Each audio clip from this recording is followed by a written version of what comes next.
Assalamualaikum warahmatullahi wabarakatuh, Pak. Waalaikumsalam warahmatullahi wabarakatuh. Mohon maaf mengganggu waktunya.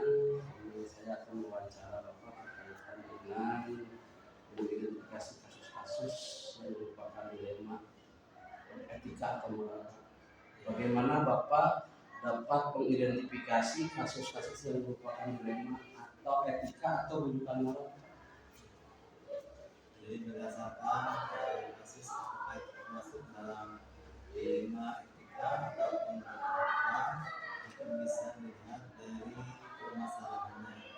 Kalau menyangkut dua hal yang kelihatannya benar tapi bertentangan, itu biasanya lebih sulit penyelesaiannya dibandingkan dengan rujukan moral. Kalau rujukan moral itu jelas, yang satu hal adalah benar positif, yang satu adalah perbuatan yang memang tidak dibenarkan atau yang salah atau yang negatifnya. Jadi dari sini kita bisa melihat apakah kasus itu termasuk dalam dilema etika ataupun dalam rujukan moral. Bagaimana Bapak menjalankan pengambilan keputusan sekolah Bapak, terutama untuk kasus-kasus di mana ada dua kepentingan yang sama-sama benar atau yang sama-sama mengandung nilai kebaikan? Ketika kami mendapatkan masalah dalam yang disebut dengan dilema etika, ini kelihatannya salah dua-duanya dan benar, maka kami selaku pengambil keputusan itu akan mengambil keputusan berdasarkan dari kebutuhan dari pendidikan pada umumnya di sekolah kami. Jadi yang membutuhkan yang mana yang lebih membutuhkan dari perhatian yang lebih itu akan lebih diperhatikan ketika mengambil keputusan tentang dilema etika.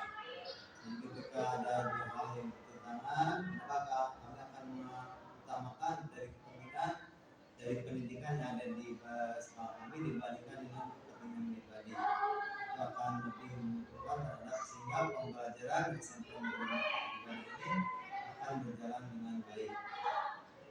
Langkah-langkah atau prosedur seperti apa yang biasa Bapak lakukan selama ini? Ketika kami mendapatkan suatu permasalahan, maka biasanya kami akan pertama mengidentifikasi masalah tersebut, kemudian melihat dari latar belakang masalah tersebut mengapa bisa terjadi, kemudian melihat dari keputusan yang akan diambil, keuntungan dan kekurangan dari keputusan yang diambil. Maka ketika akan mengambil keputusan, yang pertama adalah tentu saja melihat dari aturannya. Jadi keputusan yang dibuat itu harus sesuai dengan aturan yang ada, tidak boleh melanggar dari aturan yang ada. Kemudian setelah itu baru melihat dari sisi yang lainnya, mana yang lebih terhadap dampak terhadap yang besar pada pendidikan dibandingkan dengan yang lebih kecilnya. Ini tentu saja memerlukan suatu tahapan yang memang harus benar dilalui, sehingga ketika pengambilan keputusan itu tidak sampai merugikan pembelajaran yang ada sampai di remote ini. Hal-hal apa saja yang selama ini Bapak anggap efektif dalam pengambilan keputusan pada kasus-kasus dilema etika? Ketika menghadapi kasus dilema etika, maka yang pertama yang paling efektif adalah menurut kami adalah kita berbicara dari hati ke hati. Misalnya secara coaching klinik, artinya bahwa kita akan memahami dulu mengapa guru tersebut atau kalian tersebut melakukan suatu tindakan yang tidak benar. Kemudian setelah coaching klinik maka guru atau kalian tersebut akan dapat melihat mengapa bisa terjadi seperti itu dan langkah-langkah apa yang akan dilakukan. Sehingga ketika terjadi seperti itu, maka guru atau karyawan atau siswa itu akan merasa bahwa apa yang dilakukan itu adalah kalau salah itu salah, kalau benar itu benar, dan itu akan lebih bertanggung jawab sehingga mereka tidak akan mengulangi di masa yang akan datang ketika melakukan satu kesalahan yang sama. Jadi akan lebih besar dibandingkan dengan langsung diberi hukuman atau diberi satu teguran tanpa apakah melihat dari latar belakangnya ataupun alasan mengapa terjadi kejadian seperti itu. Hal apa saja yang selama ini merupakan tantangan dalam pengambilan keputusan pada kasus dilema etika, Pak? Tantangan yang paling utama tentu saja berhubungan dengan pertama adalah dengan rasa perikondisian. Jadi ketika kita mengambil keputusan di etika, maka akan terbentur antara aturan dengan rasa kemanusiaan kita. Jadi bagaimana supaya itu tidak terjadi, maka tentu saja kita harus memperhatikan bagaimana ketika ada keputusan diambil, apakah dampak negatifnya seperti apa. Memang itu yang paling berat adalah ketika berhubungan dengan hati dengan perasaan, itu akan sangat berat sekali.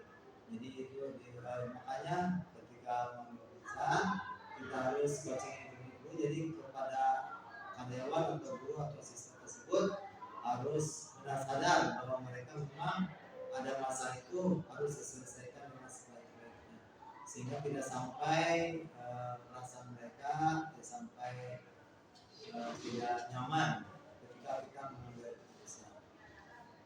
Apakah Bapak memiliki sebuah tata kala atau jadwal tertentu dalam sebuah penyelesaian kasus dilema etika? Apakah Bapak langsung menyelesaikan tempat atau memiliki sebuah jadwal tertentu, bentuk prosedur seperti apa yang akan Bapak lakukan?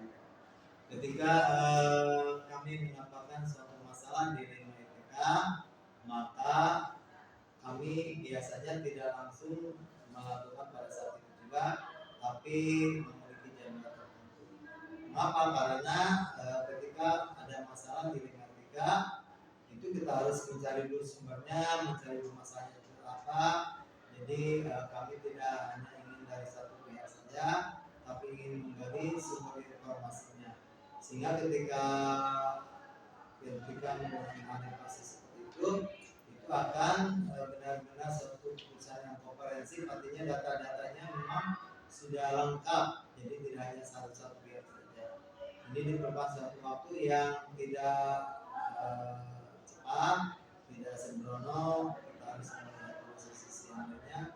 Maka ketika sudah didapatkan suatu data yang komprehensif yang lengkap, maka baru dilakukan suatu penyelesaian masalah di dilema etika ini.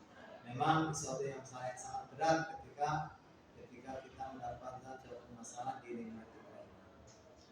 Adakah seseorang atau faktor apa yang selama ini mempermudah atau membantu Bapak dalam pengambilan keputusan dalam kasus dilema etika? Membantu Bapak, mempermudah Bapak. Ketika kita mendapatkan informasi tentang adanya masalah di dilema etika, maka kami tidak menyelesaikan secara sendiri, tapi kita mempunyai satu tim dengan beberapa rekan dari sekolah kami, bisa dari wakil kepala, bisa dari pihak tata usaha atau siapa saja yang diperlukan. Maka kita bahas bersama-sama, meminta masukan. Tentu saja mereka masing-masing pasti memberikan masukan yang berbeda. Nah, setelah itu baru kami mengambil keputusan mana yang paling baik, yang paling menguntungkan, terutama untuk pembelajaran di SMK Negeri 4 Putu. Karena sesuai dengan tujuan utama pendidikan adalah kita inginkan bahwa siswa itu mencapai suatu kebahagiaan, suatu semangat ketika bersekolah di SMK Negeri 4 Putu. Jadi memang kita tidak mengambil keputusan sendiri, tapi berdasarkan masukan dari rekan-rekan sejawat yang ada di sekolah kami. Terima kasih Pak. Satu lagi, mungkin pembelajaran apa yang dapat Bapak petik dari pengalaman Bapak ketika mengambil keputusan dilema etika? Ketika kami mengambil satu keputusan tentang masalah dilema etika, pembelajaran bahwa kita harus mempunyai suatu data komprehensif. Jadi jangan hanya dari satu pihak saja, dari satu orang saja. Kita juga harus mengambil sumber-sumber data dari yang ada, sehingga ketika mengambil keputusan maka tidak pincang, artinya bahwa keputusan itu memang benar-benar berdasarkan data yang ada. Jadi yang utama itu dalam dilema etika kita tetap harus berpatokan pada aturan yang ada. Bukan berarti tidak kasihan, tapi kita tetap pada real, pada aturan yang ada. Baru kemudian dilihat dari sisi-sisinya lainnya. Dan dalam melakukan peraturan itu tentu saja tidak kabur. Jadi jangan sampai kabur pada aturan, tapi justru merugikan orang lain. Jadi pengambilan keputusan tetap pada aturan, tapi dengan memperhatikan empati perasaan dari orang lain juga, sehingga mereka merasa nyaman ketika diambil keputusan itu dan merasa memang apa yang telah diputuskan itu memang menjadi nyaman untuk semuanya. Terima kasih Pak atas waktunya. Kami mudah-mudahan ini sangat berguna sekali untuk kami Pak. Terima kasih. Assalamualaikum warahmatullahi wabarakatuh.